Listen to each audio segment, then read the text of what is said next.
Okay, so apparently the Phantom Constructed is actually 3 event tickets to enter. They actually raised the price from 2 tickets that it was last time. So it's actually a little bit worse value to join now since 4-0ing still only gives you 2 event tickets and going 2-2 only gives you 1 event ticket. So you can't go infinite like nearly as well, but I think it's still a good source of cards and a good source of entertainment enough that I'll actually just go ahead and play with it. So we're playing with Wegu, and let's go ahead and queue up. Okay, looks like we're playing against dinosaurs, against Mr. Visolkis. He doesn't have Duskmoths in his deck. So I think the play here is to play Oros and then play Sharpblade Behemoth. We're not going to block the Pterodon next with Sharpblade Behemoth because we want an aggressive threat, and we can't guarantee. We should probably cast Tendrils. He might actually have Leyline Demon, which would be bad to cast the Tendrils into.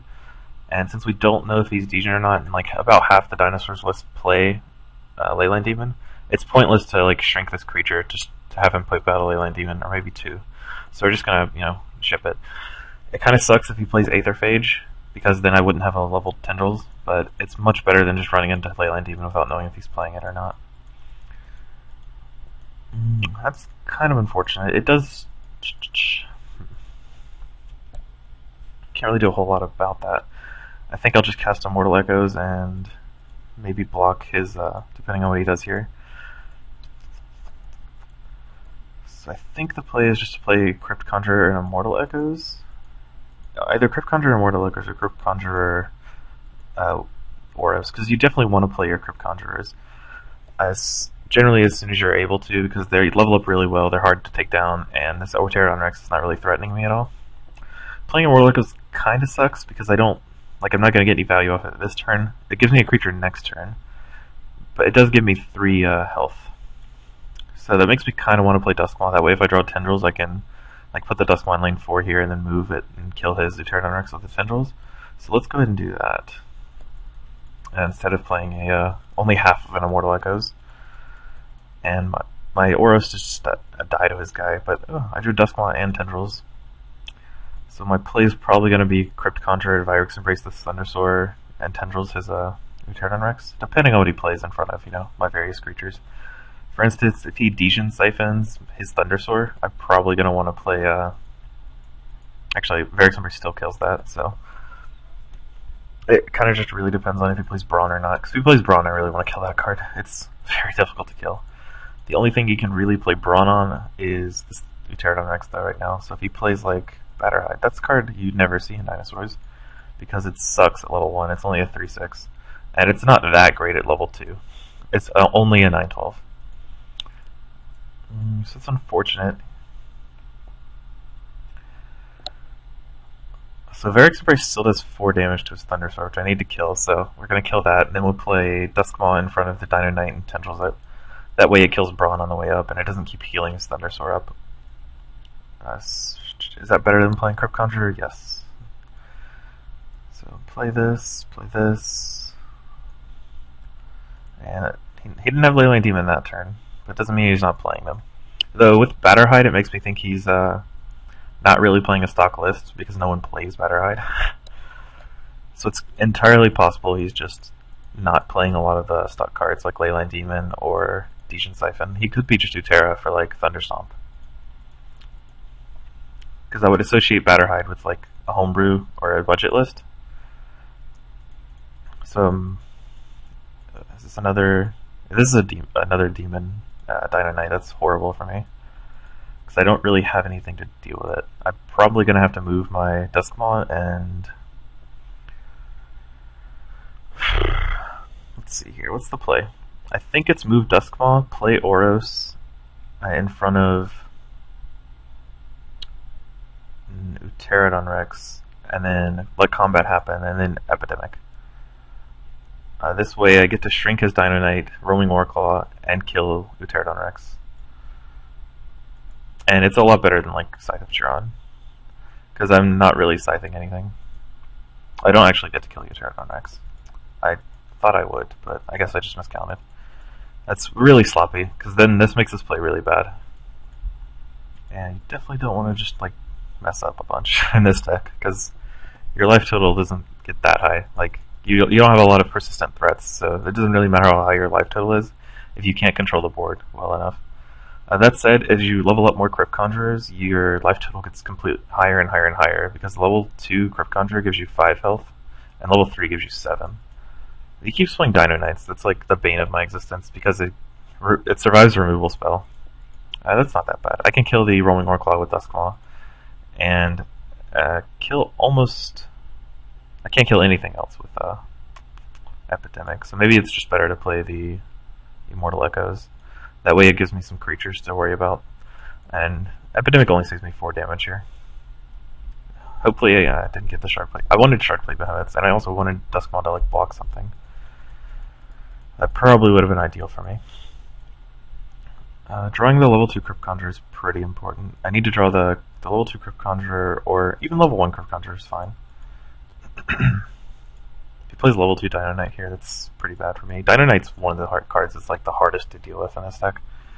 Like, how am I dealing with this creature? It's got 5-7 toughness, I can't kill it with anything but Sharkplate Behemoth, then I have to kill it again. It's like super annoying. So let's go ahead and block it with the Behemoth to at least, you know, kill the first half of it. And block the Raptor here, take 8, take 2, and then play Oros in front of the Warclaw, so we have like a creature on the board, plus the Immortal Echoes thing that's coming back. And then we get back a Sharkplate Behemoth. That's a very good block for us. I'm probably going to have to play Wegu and Varric's Embrace to make a large Wegu. The chances of him not killing this Duskmaw are pretty virtually 0. So I don't foresee getting a lot of use out of the Tendrils of Twilight. The Wegu can block a pretty big creature if I give it a +6/+6 with the Varric's Embrace. Varric's Embrace does not scale that well, but it does have the benefit of shrinking a creature and pumping Wegu.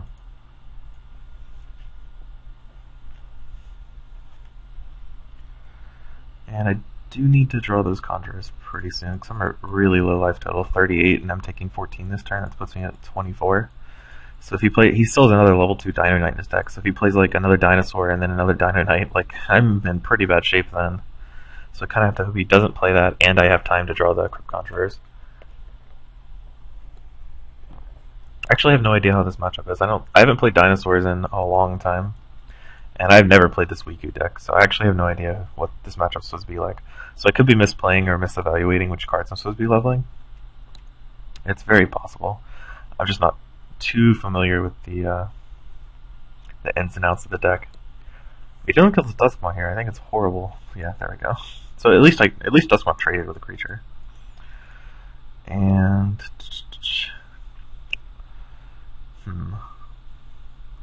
so if I howl him, that's 8. So it would bring Wegu to an 8/9, which isn't enough to kill Dino Knight. If I play Wegu here and shrink the Dino Knight, that's still not enough damage. This is +6/+6, 6 health. Yeah, so I get 6 from the Oros. That's worth mentioning. So I think I block with the Wegu here, give it 6 power, shrink the Mastodon, gain health with Wegu, shrink its power by 1 so it doesn't just die, and then when it attacks, Oros grows it by 6 because it gains the health. 2 Oros is decent. Oros is not going to be enough to win this game for me. I really need Crypt Conjurers and Immortal Echoes, maybe Epidemics. I really need for him to stop drawing Dino Knights. I think is probably the main thing. Like, I hate to be shoehorned into playing Crypt Conjurer Epidemic to grow Wegu, but it's possible I might need to do that just to keep my my guy alive. Hopefully not, though. Okay, so that doesn't save Dino Knight. So Wegu will take down Brawn. I can protect Wegu, but I think it's worse than just playing Oroses. Because Wegu will kill Brawn and deal a couple damage to him, which is good enough. And hopefully Oros can pump me back up to a decent life total. Wegu 2 and Varric's Embrace 3 pumps Wegu up to a 16-17, which is bigger than everything except for Dino Knight, I believe, in his deck. It kind of sucks that I can't play Duskmaw, but I don't really think I have the luxury of playing Duskmaw here. I really need to play Wegu to have some sort of board control. And having 2 Oroses on the board really makes it so that I can... This is -8, right? 8 minus 5 is 7, so my Oros actually lives. It just doesn't kill as Pterodon Rex. So I can shrink the Pterodon Rex to kill it with Oros next turn. It's probably the best play. And then Wegu gets gigantic. I gain 8 life. I'm still really, really low, and I gain more life from the other Oros. Okay, good. Crypt Conjurer and 2 Tendrils lets me... I can't really do that much else. I like probably Crypt Conjurer, Scythe, double Tendrils. That's, what, 9 life? 9 times 2 is 18, so that's only 18 damage, so I can only do 48 damage to him, really. Unless I Scythe the Wegu, that's an extra 6 damage, probably. Which is only 56 damage. So, plus the... Okay, this deck is hard math. So it's got 56 damage, plus the 9 damage from Crypt Conjurer itself, which would be 56 plus 9 is 65. So I'm still 2 off. So if he manages to save his creature, like if he plays a Roaming Warclaw and doesn't replace anything, that gives me an extra 2 power for Scythe. But I think that's the only way I can kill him next turn. And that's assuming Wegu isn't blocked at all, which is becoming... I don't think that's very likely. He could also just Dendrify Wegu if he's playing Dendrify. I haven't seen any card from him other than just like Utera monsters. Other than Batterhide, which he's guaranteed to draw last turn. Like, Batterhide's awful now because it's consistent and it's only a 9/12. So he's drawing that, and he could be drawing that instead of drawing a level 3 Brawn, which I fervently hope is the case. Plus, Oros gains me an extra 3 life here with Wegu, so actually I do have lethal if he doesn't block Wegu. I completely forgot about the extra 3 damage from Oros, so that's an extra 6 damage on Wegu. So, assuming... Right, I'll go through that step by step so you guys know where I'm getting these numbers from. So I play Crypt Conjurer, and then I play 3 Necreum spells, because these are free, and the Scythe of Chiron isn't. So these will be my 2 spells, Crypt Conjurer and Scythe of Chiron. So the Crypt Conjurer gains me 9 life, 3 for each spell, and 9 times 2 is 18, which puts Wegu at 48, 30 plus 18. I also deal 9 damage to him with the Crypt Conjurer procs, so that's 48 plus 9, which is 57. And then I can Scythe, the Scythe damage itself is 2 per creature, so that puts me at, I forgot what number I was at, it was 57, right? So 57 plus the Scythe, assuming he has 3 creatures in play, because I'm assuming that Pterodon Rex will die.